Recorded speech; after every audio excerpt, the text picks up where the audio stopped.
Hello, my name's Robin Griffith-Jones, and I rejoice in the faintly absurd medieval title, the Reverend and Valiant Master of the Temple, here at the Temple Church. Well, that's very interesting. Thank you very much. Um, well, we wanted to ask you first of all, more of a personal view, and so what is it about Temple Church today that inspires you? It's a very good question. It's also quite a large question, because the answer in a way is too much does. You can tell simply by being here, it's an immensely beautiful place. We'll, I think, come back to the question in a moment about the distinction between the round church at the west and the chancel at the east. They each have a character, history and atmosphere of their own, but each of them is, to my mind, rather inspiring. We have fantastic music here, which enlivens the building in services, and the place really comes to light. Really comes to light when there are 500 people in here, as it may be singing carols or on Easter morning, whatever. This is a church, although at the moment I agree it looks a bit more like a museum or a tourist destination. What it really is a church, and has been for 850 years. And it's really at its best and fullest life when it is a church which has behind it 8.5 centuries of Christian life. And quite frankly, with a bit of luck, has 8.5 centuries of Christian life still ahead of it. It's very special. That's good. So you touched on the aspects of the church. So what are the most interesting kind of architectural features of the church? Well, the area to head for is the round church at the western end, which was built by the Knights Templar to replicate the shape and thereby the sanctity of the Holy Sepulchre in Jerusalem, the supposed site of Christ's death, burial and rising. If this had been 1216, not 2016, when you walk into the round church, you are walking out of London and into Jerusalem. It would have been very numerous indeed. Not easy, I admit, for us nowadays to capture that sense. Quite distant from most of us, if I'm honest. We have worked quite hard at its recreation with various musical commissions, performances. We use the round church for liturgies at on Holy Week, Good Friday, Holy Saturday, Easter Sunday. But you have to work quite hard at it now, actually. And at the moment, the atmosphere is entirely distorted by an exhibition on Magna Carta, which dominates the entire round, is entirely appropriate because we are the church of the lawyers, and Magna Carta was negotiated here in the temple 801 years ago. So there's every reason to have the exhibition. I am the first to admit that it's a slight clutter in consequence. I accept that. So you touched on Magna Carta and the role of the Templars. But so what do you think was the role of the church, and indeed maybe the Templars specifically, in the political landscape of the early medieval era? Sorry, it's quite historical. No, that's fine. I think you've really asked a general and a specific question. To take the general question first, the relation between religion and politics, they were frankly inseparable.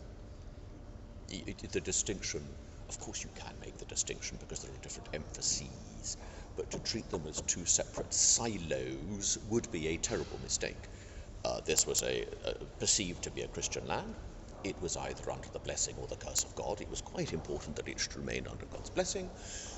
And so the role of the church in maintaining God's favour upon the land was vital and absolutely indispensable. This was wrought in large measure by the celebration of Mass and by the good Christian conduct of the polity. It would have been unimaginable to think of, as it were, the polity without religion, or indeed religion as some private indulgence for those who prefer church to a football match. Unimaginable, is what I mean. The role of the Templars was, of course, a bit distinctive. They were genuinely international from the 1140s onwards. By 1180s, they were everywhere in Europe. This gave them enormous diplomatic and political value, because they were answerable to the Pope, not to any single king. They could therefore, in fact, be trusted by all the kings in some ways, because they were not loyal to any other rival king. Problem, of course, if you were having an argument with the Pope, then you did have a problem, because they were on the as it were, the Pope's side, but the Pope's interest was generally in stability and the maintenance of royal order. Economically, they were among the founders of international banking. They have an extremely efficient system of international credit transfers between London in the west and Jerusalem in the east. They had astonishing wealth, capital wealth, in endowments and land. They were the royal treasurers of the kings of France and of England alike, and there was a treasury somewhere here in the temple. They could be used in diplomatic missions both internally to a country and between nations. They were very helpful at moments when England and France had a slight problem. I mean, they couldn't stop a war, but they were jolly helpful. And they appeared, by the standards of the day, to be helping to recover the honour of our Lord, which was, as it was thought, dented, damaged, tarnished by the occupation of his homeland by unbelievers. And this was a mission central to the calling of Christian Europe. Somebody had to do it. Do you say to me? Someone had to do it. And the Templars were doing it, so that they had a role in, as it were, in the salvation of the country. Back to the point, it is impossible to separate religion and politics in two isolated silos. Thank you. And just one last question. Who was the most important figure within the Templars and the Temple Church in this period? Well, you've specified, so I'm going to give you a double answer. The first is easy. William Marshall, Earl of Pembroke, who was undoubtedly the greatest knight of the age, as he was described by the Archbishop of Canterbury at his funeral here on the 20th of May, 1219, was an absolutely extraordinary figure, who was in his 60s by the time England was collapsing into civil war under King John. He remained loyal to King John, had enormous resources at his disposal, insisted that the king seal Magna Carta. He was the pivotal figure in the relationships between John and the barons, and in fact his son, with some political deftness, sided with the barons. That was quite handy. I mean, you had father and son on different sides, so whoever won, chances were you were in.